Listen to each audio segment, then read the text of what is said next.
Olá pessoal, tudo bem? Nessa aula vamos começar a falar de um assunto muito importante que é sistemas lineares. O que é um sistema linear? É um conjunto de equações lineares. E o que são equações lineares? São equações onde todas as incógnitas aparecem com expoente 1, beleza? Então, um sistema linear com m equações e n incógnitas é uma coisa desse tipo aqui. M equações, e aí em cada equação são n incógnitas, x1, x2, x3 até xn. Esses números a e j aqui são os coeficientes das incógnitas. B1, B2 até Bm aqui são os chamados termos independentes, os números que ficam depois da igualdade ali. Quando a gente vai resolver um sistema linear, qual é o nosso objetivo? É determinar os valores de todas as incógnitas que vão satisfazer todas as equações simultaneamente. Para ser uma solução do sistema, tem que satisfazer todas as suas equações ao mesmo tempo. Beleza, aqui abaixo eu escrevi a forma matricial de um sistema linear. Todo sistema linear ele pode ser representado por um produto de matrizes.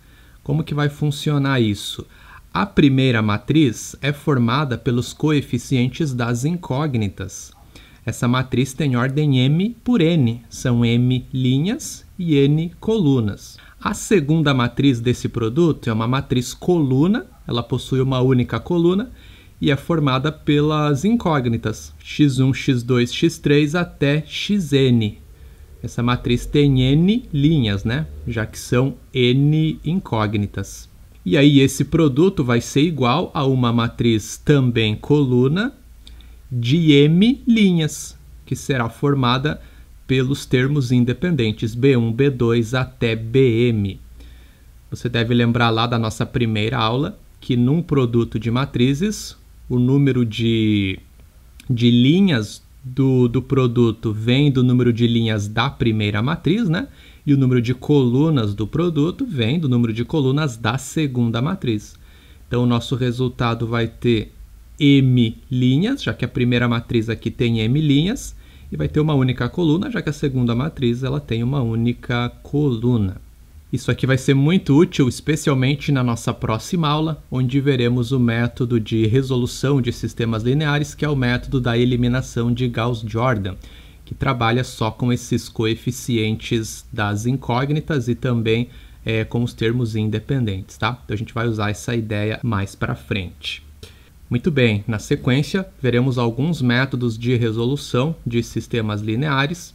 Então, veremos como resolver os sistemas e também vamos classificar os sistemas lineares. Veremos que um sistema pode ser possível e determinado quando ele apresenta uma única solução, porém o sistema pode ser possível e indeterminado, nesse caso ele terá infinitas soluções, e um sistema linear pode ainda ser impossível quando ele não possui nenhuma solução. Para observar tudo isso, a título de exemplo, vamos trabalhar com sistemas lineares que apresentam duas equações e duas incógnitas. Mas a ideia é a mesma, caso o sistema tenha mais equações e mais incógnitas, tá certo? Então, olha só o primeiro exemplo. X menos y é igual a 1 e 2x mais y é igual a 5. Vamos resolver esse sistema para ver o que acontece. Bom, para resolver um sistema linear, a gente tem algumas possibilidades diferentes. O primeiro método, e o mais intuitivo talvez, é o método da substituição. Consiste em isolar uma das incógnitas em uma das equações e substituir na outra. Certo? Então eu posso pegar a primeira equação do sistema, por exemplo, x menos y é igual a 1, e isolar o x. Se você quiser isolar o y, também dá, não tem problema nenhum. Mas isolando o x, isolar uma incógnita e deixar ela sozinha em um dos lados da igualdade, beleza? Se eu isolar o x, eu fico com x igual a 1 mais y. O y está subtraindo, vai passar para o segundo lado da igualdade, somando. Agora que eu que eu sei quem é o x, é 1 mais y, eu vou na outra equação e substituo o x por 1 mais y. Só isso. Bom, a segunda equação é 2x mais y igual a 5. Vai ficar 2 vezes 1 mais y igual a 5. Faz a multiplicação. O 2 multiplica todo mundo que está dentro do parênteses. 2 vezes 1, 2. 2 vezes y, 2y. 2 mais 2y mais y igual a 5. 2 mais 2y é 3y. Igual a 5. Esse 2 vai passar subtraindo. 5 menos 2, 3. Dessa maneira, y é 3 dividido para 3, que resulta 1. Determinamos o valor da primeira incógnita. Tendo o valor do y, basta eu ir lá no meu sistema em qualquer uma das equações, substituir o y por 1 e determinar o x. Posso pegar, portanto, na primeira equação ali, x menos y é igual a 1, onde x é 1 mais y. Dessa forma, x vai ser 1 mais 1, que resulta 2. Portanto, esse sistema ele é possível e determinado. Ao resolvê-lo, nós encontramos uma única solução bonitinha, um único valor para x e um único valor para y. X é 2 e y é 1.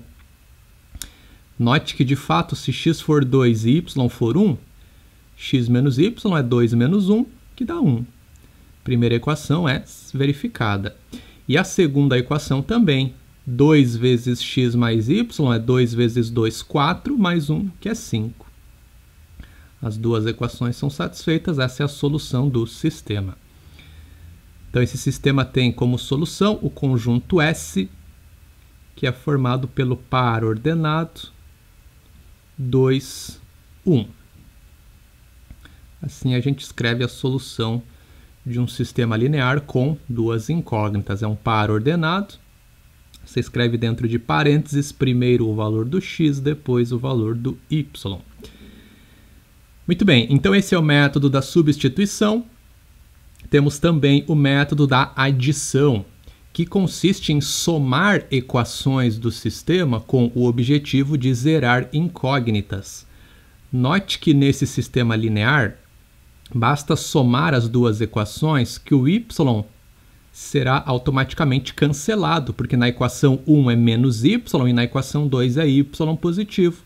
A hora que eu somar vai zerar o y, né?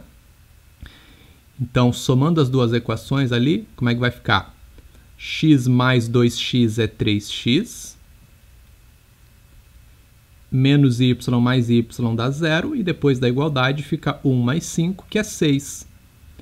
Ficamos apenas com o x. 3x é igual a 6, então x é 6 dividido para 3, que dá 2. O mesmo 2 que a gente tinha encontrado antes para o x ali, né? E aí, tendo o valor de x, da mesma maneira que antes, basta eu ir em qualquer uma das equações do sistema, substituir o x por 1, aliás, por 2, né? E aí determinar o valor do y. Beleza, agora vamos para o segundo exemplo, onde temos ali um sistema possível e indeterminado. É um sistema que possui infinitas soluções. Vamos ver o que acontece com ele. 4x menos 2y é igual a 1 e 8x menos 4y é igual a 2. Bom, antes note que eu já tinha prontinho, né? Menos y numa equação e y positivo na outra. Então, era só de fato somar as equações que já zerava uma incógnita. Agora, isso não acontece. Se eu somar as equações do jeito que elas estão ali, nenhuma das incógnitas vai ser zerada. Então, o que eu preciso fazer? Bom, a gente pode sempre multiplicar uma equação pelo número que quisermos, pelo número que for conveniente, porque isso não vai alterar a equação, né? Uma equação é uma igualdade, se eu fazer a mesma coisa nos dois lados, eu não altero essa igualdade. Então, você pode multiplicar qualquer equação pelo número que você quiser. Se eu quiser zerar o x na hora de somar as equações, o que seria legal? Seria legal que na equação 1 aparecesse menos 8x. Concorda comigo? Porque na equação 2 é 8x positivo. Caso você queira cancelar o y na hora de somar as equações, aí o que tem que acontecer é que na equação de cima, na primeira, seria legal aparecer 4y, né? Porque na equação de baixo é menos 4y. Então tem essas duas possibilidades, mas vamos pensar aqui então em zerar o x, beleza? Preciso fazer com que apareça menos 8x na equação 1. Portanto, basta eu multiplicar essa equação 1 por menos 2. Por que menos 2, professor? Porque é 4x que está ali. Para virar menos 8, eu tenho que multiplicar esse 4 por menos 2, né? Então, eu vou ter que multiplicar a equação toda por menos 2. Como é que vai ficar? 4x vezes menos 2 é menos 8x. Menos 2y vezes menos 2 é 4y. Igual a menos 2 vezes 1, menos 2. Beleza, a segunda equação a gente não precisa mexer, vai ficar igual 8x menos 4y igual a 2. Então a gente obtém esse outro sistema que é equivalente ao primeiro, é o mesmo sistema, né? Somando as equações, o que vai acontecer? O x vai ser zerado, é o que a gente de fato queria fazer. Só que aí, olha só que curioso. Para zerar o x, a gente acaba meio que sem querer zerando o y também. Fica mais 4y menos 4y que dá zero. E depois da igualdade, menos 2 mais 2 também dá zero. Ficou 0x mais 0y igual a zero, ou seja, 0 igual a zero. Isso aqui é uma coisa que é sempre verdade, né? 0 é igual a zero. Então, quando isso acontece, a gente tem um sistema possível e indeterminado, tá? Ok. E aí, o que a gente pode fazer nesse sistema é determinar o modelo das soluções. O sistema não apresenta uma única solução, mas eu posso dar um modelo para essas infinitas soluções. Como que eu faço isso? Eu vou escolher uma das incógnitas para ser o que chamamos de variável livre, e aí eu escrevo as outras incógnitas em função dessa variável livre. Digamos que eu escolha o y, aliás, o x para ser a variável livre, tá? Então eu tenho que escrever o y em função do x. Note que as duas equações do nosso sistema ali são, na verdade, a mesma, porque a equação 2 é nada mais que a equação 1 multiplicada por 2, né? Então é a mesma equação. Eu posso desconsiderar uma delas e ficar com a outra. Então, ficamos com a primeira, que está mais simplificada, né? 4x menos 2y é igual a 1. Escrevendo o y em função do x, vou isolar o y, fica menos 2y igual a 1 menos 4x. Você pode multiplicar os dois lados da igualdade por menos 1, para deixar esse menos 2y positivo. Fica 2y igual a menos 1 mais 4x. E aí o y é igual a... Bom, esse 2 vai passar dividindo, né? Vai ficar menos 1 sobre 2 mais 4x sobre 2, que é 2x. Portanto, fica 2x menos 1 sobre 2. E aí a gente diz que a solução desse sistema possível e indeterminado, essa solução é dada pelo par x e 2x menos 1 sobre 2. Então, o x é o próprio x, é a variável livre. E aí o y está em função de x. O y é 2x menos 1 sobre 2. Para cada valor de x, eu vou obter um y correspondente por meio dessa relação aqui. E assim eu terei as infinitas soluções, certo? Muito bem, agora vamos para os sistemas impossíveis, que são aqueles sistemas que não possuem solução.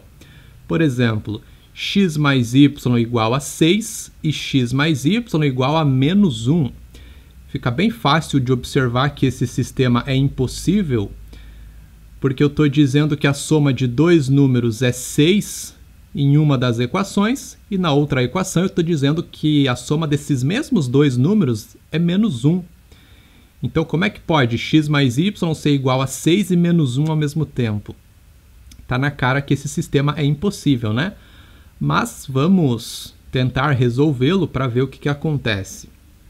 Então, a gente pode, novamente usando o método da adição, tentar zerar uma das incógnitas. Para isso, eu preciso multiplicar uma das equações por menos 1 e aí somar com a outra, né? Então, eu posso multiplicar a primeira equação por menos 1 e somar com a segunda. Já vamos fazer esse cálculo direto, beleza? Menos 1 vezes x dá menos x, mais x, zera o x. E assim como antes, lá no sistema possível e indeterminado, a outra incógnita será também automaticamente cancelada. Quando eu tento cancelar uma incógnita, eu cancelo a outra. Olha só, menos 1 vezes y é menos y, mais y, 0. Só que aí depois da igualdade não vai zerar também, como antes. Fica menos 1 vezes 6, menos 6, com menos 1, menos 7.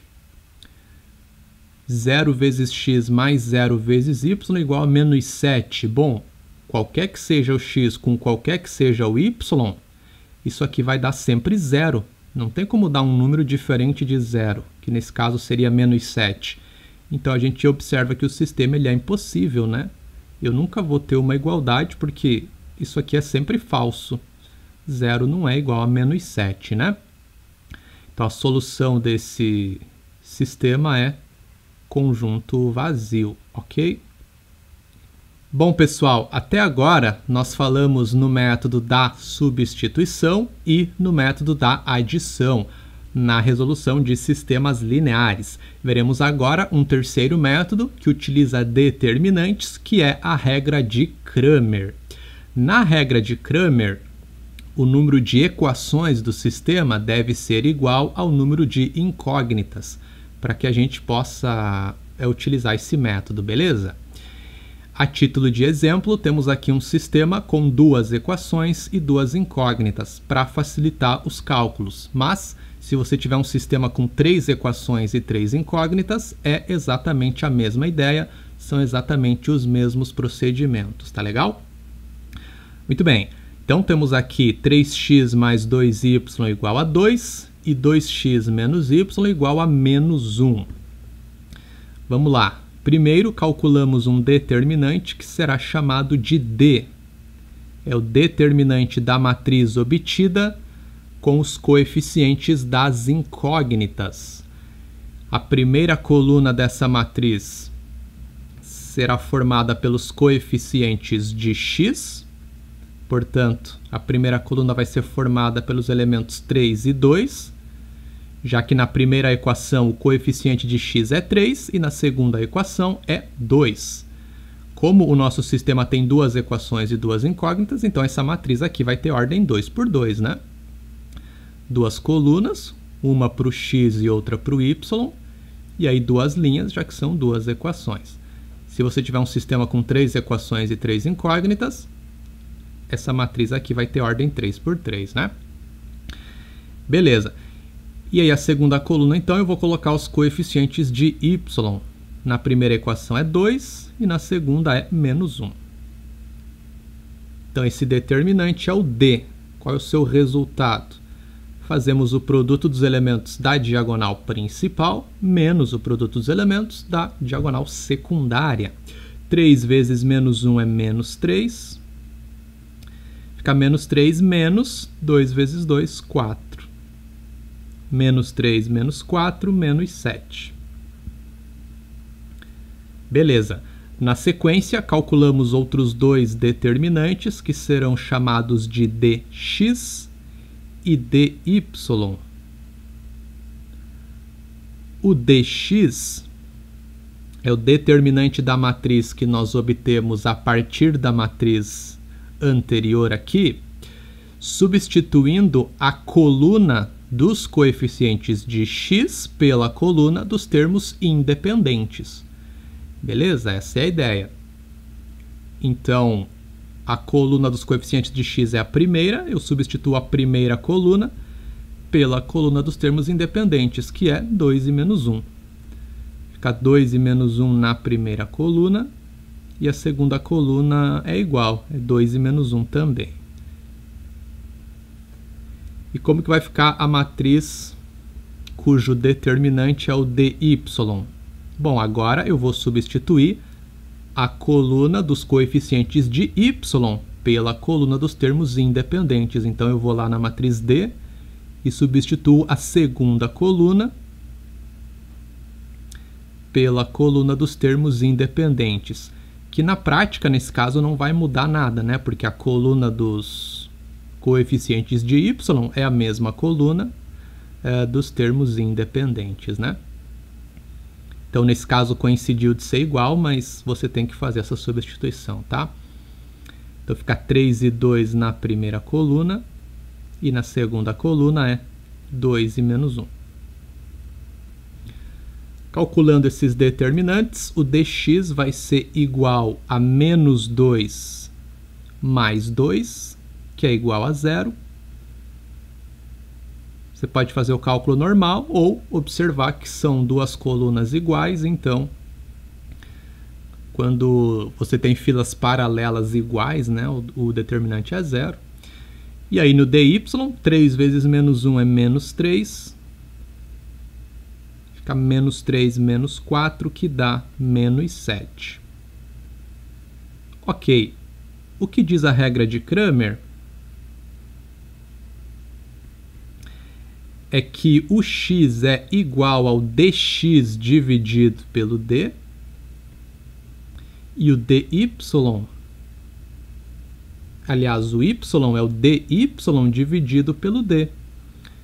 Então, nós determinamos o valor das incógnitas por meio desses determinantes calculados anteriormente, tá? X vai ser igual a 0, porque o dx resultou 0. 0 dividido para qualquer que seja o d ali vai dar 0, desde que esse d não seja 0 também, né? Então, x é igual a 0. E o y é igual a menos 7 dividido para menos 7, que resulta 1. Se x for 0 e y for 1, 3x mais 2y é 3 vezes 0, que é 0, mais 2 vezes 1, 2. Ok. E na segunda equação, 2 vezes x menos y fica 2 vezes 0, 0, menos 1, de fato dá menos 1. Realmente é a solução do sistema, né? Então, a gente obtém a solução aqui, é o par ordenado 0, 1. Além de usar a regra de Cramer para obter a solução do sistema, nós podemos utilizar também a regra de Cramer para observar se o sistema ele é possível e determinado, possível e indeterminado ou impossível. Como que a gente faz isso? Analisando essas divisões aqui, que dão os valores das incógnitas. Para que o sistema seja SPD, possível e determinado, note que basta que esse D seja diferente de 0, certo? Porque aí qualquer que seja o dx e qualquer que seja o dy, eu vou conseguir fazer a divisão e obter um único valor ali para essas incógnitas, certo? Então, para que o sistema seja possível e determinado, basta que d seja diferente de 0. Para que seja possível e indeterminado, SPI, o d precisa ser igual a 0. E, além disso, o dx ou o dy, um dos determinantes das incógnitas ali, tem que ser igual a 0 também. Porque aí nós temos, para essa incógnita, um 0 sobre 0. Esse 0 sobre 0 seria equivalente àquela igualdade 0 igual a 0 que nós observamos anteriormente, que caracteriza um sistema possível e indeterminado. E para que o sistema seja impossível, aí O D deve ser igual a 0 também. Só que, além disso, o determinante de uma das incógnitas tem que ser diferente de 0. dx ou dy diferente de 0. Porque aí, para essa incógnita onde o determinante é diferente de 0, o que vai acontecer? Teríamos um número não nulo dividido para 0. Isso é uma coisa impossível, né? Eu não consigo dividir um número ali para 0. Eu teria aquela igualdade que nunca é verdadeira, que a gente viu antes, né? Um número não nulo sendo igual a 0, isso é uma coisa impossível, certo? E para finalizar essa aula, sistemas homogêneos, que são aqueles sistemas onde os termos independentes de todas as equações valem 0. Bom, um sistema homogêneo, ele nunca será impossível. Por quê? Porque ele sempre vai admitir pelo menos uma solução, que é a solução chamada de trivial, onde todas as incógnitas valem 0, ok? É muito fácil de observar que se todas as incógnitas forem 0, todas as equações serão satisfeitas, né? Afinal de contas, depois da igualdade é 0 em todas as equações. Então a gente sempre tem pelo menos a solução onde todas as incógnitas valem 0, o sistema nunca é impossível.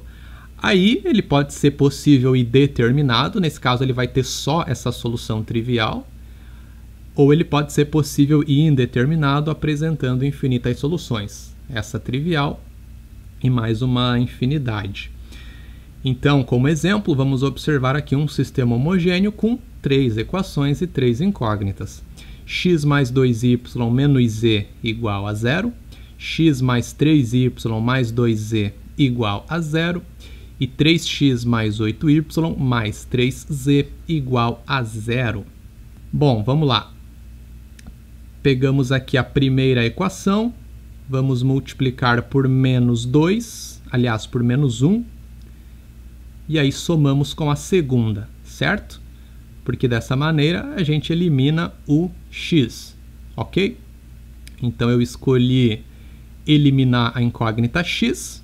Claro que não é a única possibilidade, você poderia escolher, sei lá, cancelar a incógnita z, não tem problema, tanto faz, tá? Mas então, zerando o x, eu multiplico a equação 1 por menos 1, e aí somo com a segunda. Já vamos fazer o cálculo direto. Menos 1 vezes x é menos x, mais x dá 0, beleza? Menos 1 vezes 2y, menos 2y. Menos 2y mais 3y fica y. Menos 1 vezes menos z é mais z. Mais z com mais 2z, 3z. Igual a menos 1 vezes 0, 0, mais 0, 0. Fica y mais 3z igual a 0. Agora, o que eu tenho que fazer? Eu tenho que pegar a primeira equação com a terceira, ou a segunda equação com a terceira, e zerar novamente o x, né? Porque aí eu vou obter uma nova equação com as mesmas duas incógnitas y e z. Aí eu caio num sistema com duas equações e duas incógnitas. Então, a partir do momento que eu zerei o x aqui, eu tenho que zerar o x de novo. E aí eu posso usar a primeira equação com a terceira ou a segunda equação com a terceira. Claro que eu não posso usar a primeira equação com a segunda de novo, porque aí eu vou obter essa mesma equação aqui, né?